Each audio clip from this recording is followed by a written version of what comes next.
Hola. Hoy vamos a meternos de lleno en unos documentos bien interesantes sobre hospitales y sistemas de salud. Tenemos de todo un poco, desde cómo se piensa un hospital desde los planos hasta cómo se gestiona todo el sistema, con ejemplos de España, de Latinoamérica. La idea es sacar las claves, ¿no? Cómo se planifica, cómo funciona esto y, bueno, qué es la calidad en un mundo tan complejo como el de la salud. ¿Arrancamos? Dale, por supuesto. Es súper interesante ver cómo se conecta todo, ¿viste? La parte física, la gestión, lo social. Vamos a ver desde, no sé, por qué la experiencia previa es tan importante al diseñar, hasta cómo se mide eso de la excelencia, que suena tan grande. Un buen punto de partida es el diseño físico, ¿no? Los papeles dicen algo que parece obvio, pero no lo es tanto. No hay un hospital modelo. Depende hasta del clima. Por ejemplo, en lugares cálidos y húmedos, bueno, se buscan edificios más bien ligeros, abiertos, que ventilen bien. Claro. Pero si es cálido y seco, al revés, edificios más pesados, muros gruesos que te aíslen del calor del día. Exacto. Y esa planificación va más allá del termómetro. Se habla mucho de zonificar.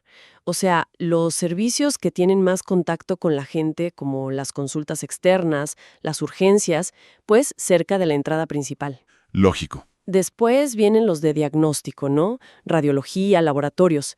Y ya más adentro, las zonas de internación. Y un detalle que a veces se pasa por alto, pero es crucial, sobre todo en edificios altos, tener rutas separadas para sacar lo sucio, lo contaminado. Importantísimo eso. Y bueno, ese diseño necesita una buena gestión detrás, claro. Los documentos marcan como 3 niveles, ¿no? Está la macrogestión, que serían las políticas grandes de salud. Ajá, las decisiones a nivel país, digamos. Exacto. Luego la mesogestión, que es el día a día de los centros, los hospitales, las aseguradoras. Y ahí entra un tema interesante que mencionan, la colaboración público-privada. Y falta el tercer nivel, la microgestión, o gestión clínica la llaman. Esa misma. Y es fundamental, porque ahí es donde los médicos, las enfermeras, con cada decisión que toman, bueno, ahí se va la mayor parte de la plata, de los recursos. Y volviendo a la mesogestión, sí, el tema público-privado da para hablar. Desde cosas más simples como tercerizar la limpieza o la comida, Ajá. hasta modelos mucho más complejos, como ese de Valencia que mencionan, el modelo Alcira. Justamente, donde una empresa privada se encarga de todo, construye, equipa, gestiona la atención completa, y el gobierno le paga por cada persona asignada. Y eso genera debate, me imagino. Muchísimo. Por un lado, te dicen que puede ser más eficiente, que innovan más.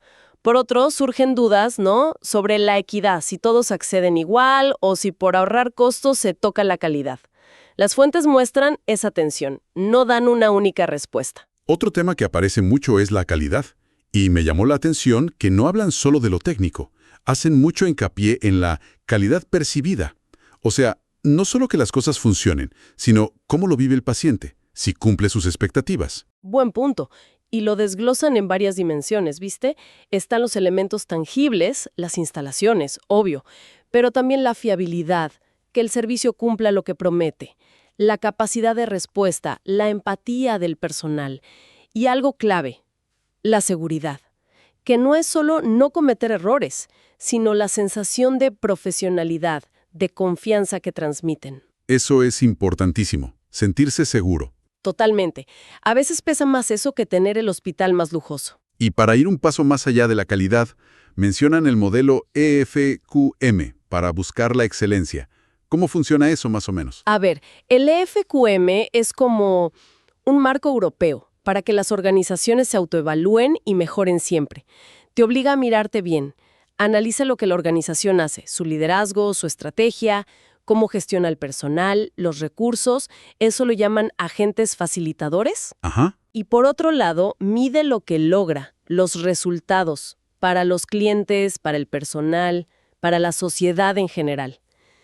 Lo interesante es que te empuja a cambiar el chip, pensar en procesos que atienden al paciente de principio a fin, cruzando departamentos en vez de pensar en funciones separadas, en silos. Suena un cambio cultural grande. ¿Lo es?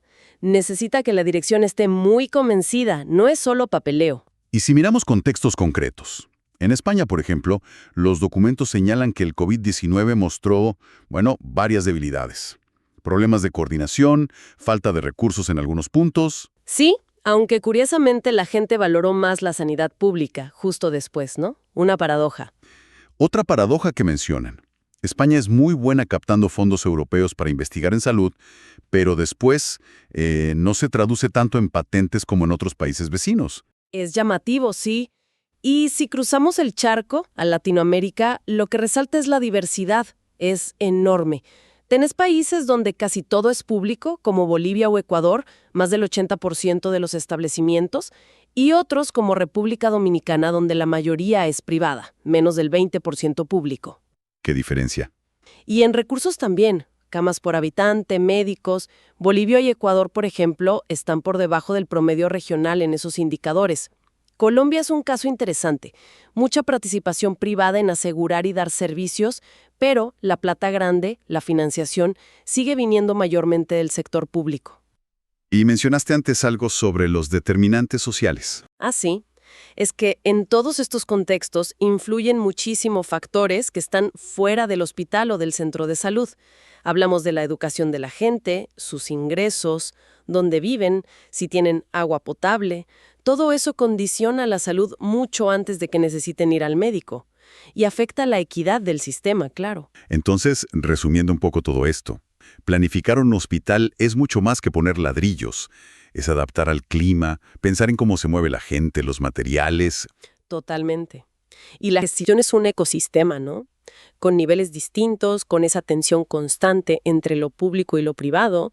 Y la excelencia no es solo ser técnicamente bueno. No, es también cómo te perciben, cómo mejoras día a día, pensando en procesos, en resultados, y todo esto en realidades sociales y económicas súper distintas, como vimos comparando España y Latinoamérica. Nos queda una pregunta picando, ¿no? Con recursos que siempre son limitados y gente que espera cada vez más. ¿Cómo hacen los sistemas para equilibrar? Ser eficientes con la plata, dar una calidad que la gente sienta como buena y además que sea justo, que todos accedan. Sobre todo pensando en esos determinantes sociales que mencionaste. Esa es la pregunta del millón, ¿no? Exacto. Algo para seguir pensando. Bueno, hasta la próxima. Hasta la próxima.